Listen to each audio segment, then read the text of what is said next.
साथियों नमस्कार, मैं आशीष और आप देख रहे हैं निष्पक्ष दर्पण न्यूज। अब हमारी मौजूदगी जनपद जौनपुर के जलालपुर थाना क्षेत्र के अंतर्गत भावपुर गांव में है।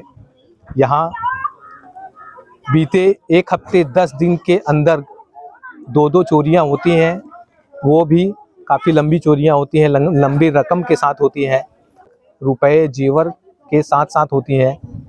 और दोनों घरों की दूरी देखा जाए तो मात्र 50 से 100 मीटर रही होगी। और घर के अभी हम दूसरे वाले घर पे हैं जहां 7 तारीख की चोरी हुई थी और तमाम प्रकार के महिलाओं ने आरोप लगाया है। और इन्हीं आरोपों के बीच हमारे बीच में प्रधान जी मिल गए हैं इस गांव के।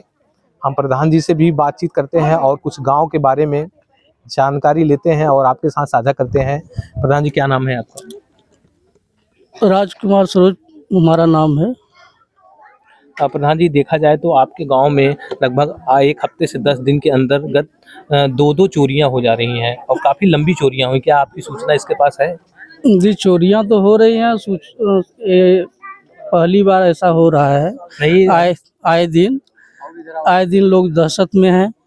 रात भर जागकर पहरा भी दे रहे हैं। प्रशासन को लिखित कार्रवाई भी दी गई, लेकिन अभी तक उसका कोई देख रेख निरीक्षण नहीं किया गया। आप बोल रहे हैं पहली बार, लेकिन हमने आके देखा, गांव में वालों ने बताया कि दो चोरियां हो गई, दो बार हो गई हैं। दो चोरियां हुई हैं, मान लीजिए 10 दिन के अंदर हुई हैं। प्रधान जी, देखा जाए तो ये चोरियां जो है काफ़ी लंबी हैं। और क्या इसके पहले भी आपके कार्यकाल में या आपके कार्यकाल के पहले भी इस गांव में ऐसी चोरियां हो चुकी हैं? नहीं, बहुत पहले चोरी होती थी, लेकिन बीच में तो चोरियां बंद थी। लेकिन अभी ऐसा ये हो रहा है कि साला समझ में नहीं आ रहा है। 9:30 बजे 10 बजे चोरी हो जा रही है। लोग जाग रहे हैं, उसके बाद भी चोरी हो जा रही है। सारे लोग जुटे हैं लेकिन पकड़ में भी नहीं आ रहे हैं। आपको कैसे सूचना मिलता है, किसके द्वारा, कितने बजे? नहीं, उस जिस समय फोन द्वारा होता है। यहाँ के लोग फोन किए थे। अरे, चोरी होने के बाद जब सब लोग जुटे थे तो हमारे पे फोन गया था। तो आप भी यहाँ आए थे? नहीं, उस समय तो नहीं आ पाए थे। पता लगा कि अभी गए, सब लोग खोजे भी या भाग गए, यही सब। अरे प्रधान जी, आप गांव के मुखिया हैं, आप ही नहीं आएंगे तो फिर कैसे होगा? नहीं, स्वास्थ्य थोड़ा हमारा दवा चल रहा है ना। जब दवा खा लेते हैं तो हार्ट की दवा चलती है, इसलिए रात में नहीं आ पाए, सुबह आए थे। अच्छा प्रधान जी, यहाँ की महिलाएं जो दूसरे घर में 7 तारीख को चोरी होती है, यहाँ की महिलाएं जो है कहती हैं कि थाने के द्वारा कांस्टेबल या जो भी लोग आते हैं, देखा जाए तो वो कहते हैं महिलाओं से कि तुम में झगड़ा नहीं था, तुम लोग ने ही चोरियां की हो। और इनके छोटे भाई, उनके देवर के ऊपर जो है कि आरोप ये लगाया जाता है कि तुमने चोरी करके अपने ससुराल जो है कि गहने दे दिए हो। क्या इस प्रकार का आरोप जो है जायज़ है थाने के द्वारा इस परिवार पे लगाना? नहीं, ये सब तो देखिए नाजायज है। कोई भी अपने घर में चोरी करके कंप्लेन करेगा, ये वो जो कहे हैं ये गलत कहे हैं। तो क्या आपके संज्ञान में ये मामला आया था कि ऐसे ऐसे बात है, पुलिस के द्वारा ऐसे ऐसे बोला गया है? जी, उस दिन आए थे तो उस दिन ये बात सुनने को मिला, लेकिन उनकी ये रवैया गलत है। तो आपने क्या थाने पे नहीं गया इस प्रकार से? नहीं, हम कहे थे, अखिलेश कहे थे कि देखिए अगर यहाँ से सुनवाई नहीं होती है तो आप चलिए हमारे साथ, हम कप्तान के यहाँ दरखास्त देंगे। भाई, ऊपर से दबाव बनेगा तब ये लोग देखेंगे। प्रधान जी, देखा जाए तो गांव में ये थाना अंतर्गत आता है कि बीट प्रभारी जो है नियुक्त रहते हैं रात में गश्त लगाने के लिए। क्या आपके गांव में गश्त लगती है? नहीं, गश्त नहीं लगती है।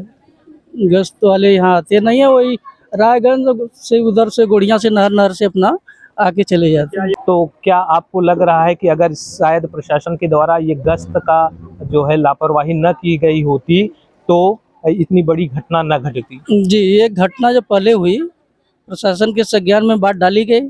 उसके बाद प्रशासन को तो रात में कम से कम 1, 2, 3 बार अपना चक्कर मारना था। जब मारे होते तो ऐसी घटना न घटती। देखा जाए तो पहले भी चोरी हो चुकी है, अगर प्रशासन जो है गश्त लगाना शुरू कर देती तो शायद दूसरी चोरी ना होती। दूसरी चोरी तो होने की संभावना कम थी ना।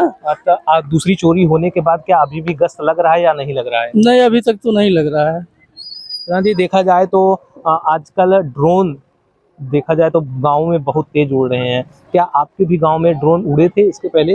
नहीं, ये कभी कभी उड़ते हैं, रेगुलर नहीं। तो क्या आपने इसकी शिकायत थाने पे की कि लोग, गांव के लोगों के द्वारा मिलके? नहीं, शिकायत नहीं किए हैं, झूठ क्यों बोलेंगे। तो देखा जाए तो तमाम थाने में जो है बैठक की जा रही है, ड्रोन वालों को समझाया जा रहा है, उनसे जानकारियाँ ली जा रही हैं। तो आपके यहाँ ड्रोन अगर उड़ता था तो क्या आप ये नहीं आपको आया कि हम लोगों के साथ मिलकर अपने भी थाने में सूचना दें कि हमारे गांव में इस प्रकार से ड्रोन उड़ रहा है, कुछ अनहोनी हो सकती है? नहीं, ऐसी जानकारी नहीं थी हमें। प्रधान जी, देखा जाए तो हमने इस परिवार से बातचीत किया तो हमने कहा कि क्या जब चोरी हुई थी तो आपने थाने पे सूचना दिया, एफआईआर दिया? तो इन लोगों ने कहा कि हाँ, हमने लिखित रूप से उसी रात सूचना दी। लेकिन जब हमने पूछा क्या आपको एफआईआर की कॉपी मिली या तो इन्होंने बताया कि हमारे फ़ोन पे ना कोई मैसेज आया। आजकल देखा जाए तो जब एफआईआर दर्ज होता है तो तुरंत फ़ोन पे मैसेज आ जाता है, लेकिन इनका आरोप है कि ना हमारे फ़ोन पे एफआईआर का मैसेज कोई आया और ना एफआईआर की इनको कोई रिसीविंग मिली। तो इस पर आपका क्या राय है इस इसमें थाने वालों की लापरवाही है। जब अगला एफआईआर का कॉपी दिया तो उसको रिसीविंग देना चाहिए उनको, लेकिन अभी तक नहीं दिए। इसमें लापरवाही प्रशासन की है। तो क्या आपको इस बारे में इस चीज़ के बारे में देखा जाए तो संज्ञान आपके जानकारी में है, था या नहीं था? नहीं, ये तो अभी बता रहे हैं ना। तो अब आप जान रहे हैं तो क्या अब आप थाने से इस परिवार को मदद दिलाएंगे कि नहीं? काहे कि देखा जाए तो गांव के प्रधान को इसीलिए चुना जाता है कि जब गांव में कोई घटनाएं होती हैं तो सर्वप्रथम व्यक्ति प्रधान उस पीड़ित परिवार के साथ खड़ा रहे, उसके साथ लगातार कदम से कदम एक कदम पहले मिलाकर पहुंचे। काहे कि बहुत लोग गांव में बहुत से ऐसे परिवार होते हैं जो जानकार नहीं होते, जिनके पास जानकारियां नहीं होती कि अगला हमारा कदम क्या रहे। तो ऐसे में इसीलिए चुनाव होता है कि प्रधान को नियुक्त किया जाए, प्रधान उसका जो है कि आगे की कार्यवाही उसके साथ खड़े होकर करें। तो क्या आप इस विषय में थाने पे सीओ साहब से बातचीत करेंगे कि नहीं करेंगे? नहीं, बिल्कुल करेंगे। कल हम अखिलेश से कहे भी थे कि अगर प्रशासन आ करके कोई रिस्पॉन्स नहीं देती है तो हम चलने के लिए तैयार हैं आपके साथ। क्यों नहीं जाएंगे?